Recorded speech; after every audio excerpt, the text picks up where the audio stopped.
Pozdrav svima, za danas smo vam pripremili jednu fantastičnu partiju koju su odigrali Kasparov i Tigran Petrosyan u Bugojnu 1982. godine. Partija je krenula kao indika D4 skakač F6 da bi se nastavila potezima C4 E6 skakač F3 i Petrosyanovim potezom crnopoljnim lovcem na B4 se prebacila u bogoindijsku odbranu. Dakle, ovaj sistem crnom omogućava da svoje centralne pešake postavi na crna polja na tabli i tako da odgovor svom protivniku u borbi za centar sa jedne strane, a sa druge strane želi da razmeni na početku odmah svog crnopoljnog lovca, da on ne bi na početku partije ostao pasivan iza svojih pešaka koje bi postavio na crnim poljima. U nastavku partije od šaha se Karpov brani svojim lovcem na D3, vrši kontranapad na ovog lovca, Petrosyan dolazi svojom damom na E7, brani svog crnopoljnog lovca i polako priprema dolazak svojih pešaka na crna polja. Sada Kasparov igra na G3, planira da fijanketira svog lovca, a Petrosyan nema više vremena da čeka, kreće u razmenu, uzima lovca. Možda bi mu bolja opcija bila da nije toliko žurio da dođe skakačem na C6 i da izvrši pritisak na protivnički centar.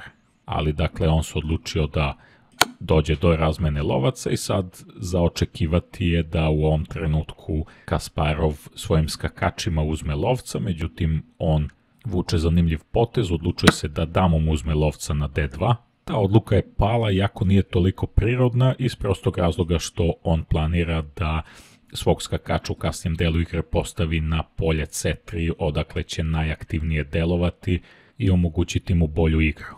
U nastavku igre Tigran vrši malu rokadu, Kasparov fijanketira svog belopoljnog lovca na G2 i sada potpuno iznenađenje Petrosyan igra na D5. Dakle, više mu nije varijanta da svojim pešacima dođe na crna polja na centru, već dolazi pešakom na D5 i sebi pravi problem jer će u kasnim delu partije imati problema kako da razvije svog belopoljnog lovca koji je trenutno zaglavljen u 8. redu. Također i Kasparov vrši malu rokadu i sada bi Petrosyan trebalo da organizuje igru da oslobodi prostora za delovanje svog belopoljnog lovca da bi on postao aktivan, međutim, totalno neočekivano on želi da opusti ovu tenziju koja je na centru, svojim pešakom uzima pešaka na C4, popušta tenzija na centru i on sebe ubacuje u lošiju poziciju. U nastavku se dakle može vidjeti da sada Kasparov kontroliše pešakom centar i da nema žurbe da i on uzme ovog pešaka na C4, već igra jedan pametan potez skakačem na A3 sa idejom da u nekom narednom periodu uzme tog pešaka, da se pozicionira na C4 i što je bitno da tim skakačem ne dozvoli Petrosyanu da svojim pešakom dođe na polje E5. U nastavku Petrosyan igra na C5 i dolazi do razmene pešaka na C5, Petrosyan damom uzima pešaka, a Kasparov sada želi da uzme ovog pešaka pa vrši dodatan napad na njega, ide A topom na C1, Petrosyan razvija skakača na C6, a Kasparov uzima pešaka na C4. Dakle, dolazi do izjednačenja u materijalu, s tim što Kasparov ima bolje pozicionirane figure. U nastavku Petrosyan neočekivano povlači damu na E7, a Kasparov pozicionira svog skakača na E5. Taj skakač predstavlja Petrosyanu pretnju pa dolazi do razmene skakača i opet Kasparov ima pozicioniranog skakača na E5. Petrosyan sad igra svojim skakačem na D5, a Kasparov F topa dovodi na D1. I Petrosyan je u problemu, ne može da iz ove pozicije nađe neki konstruktivan plan za dalju igru, a sa druge strane imamo Kasparova da već kontroliše dve otvorene linije i da ne mora da žuri jer polako ide ka pobedi. Petrosyan sada igra skakačem na B6, a Kasparov vuče dobar potez damom, dolazi na A5.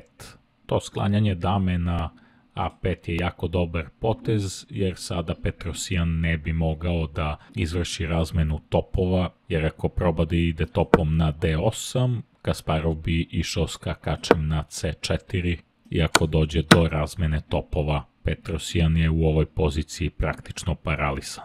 Vraćamo se na originalnu igru, Petrosyan sad i nema ništa pretjerano pametno da igra, ide na G6, neki mu je možda plan da u narednom periodu proba barem da izvrši razmenu dama kako bi smanjio pritisak što pre moguće, jer Kasparov svakim sledećim potezom jednostavno poboljšava svoju poziciju. Kasparov sad ide topom na D3, a Petrosyan skakačem na D5. Njegov plan je najverovatnije da kasnije dođe damom na B4 i da se izvrši razmena dama. Ali na ovaj potez dobija neočekivani odgovor od Kasparova koji ide na E4 napada skakača.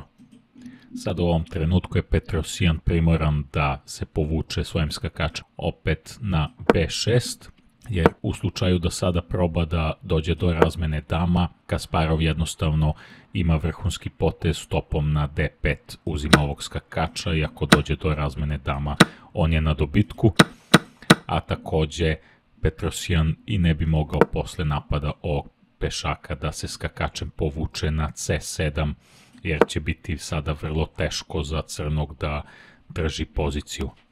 Mali problem koji se sada javio kod Kasparova jeste što kada je igrao na E4, sada je blokirao glavnu dijagonalu po kojoj deluje njegov belopojni lovac, stoga hoće opet da aktivira lovca i vuče potez na F1 da ga prebaci na aktivniju dijagonalu. Petrosyan u daljem toku partije bukvalno besciljno igra, za početak ide topom na E8, Kasparov povlači svog D topa na D1, a Petrosyan opet vraća svog topa na F8.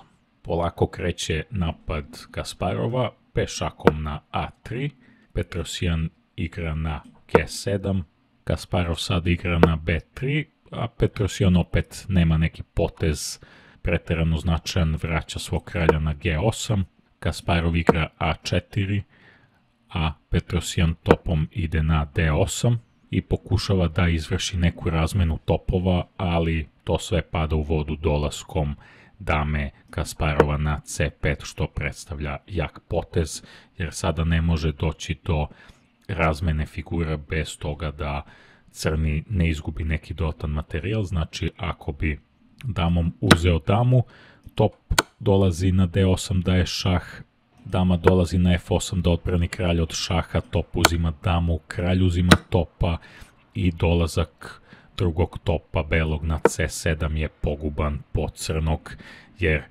crni ne može da zaštiti polje F7 od ovog topa, niti može da zaštiti ovog skakača od nadolazećeg pešaka u sledećem potezu na A5. Znači kad dođe pešak na A5, praktično ovaj skakač pada jer nema mogućnosti bilo gde da ga skloni.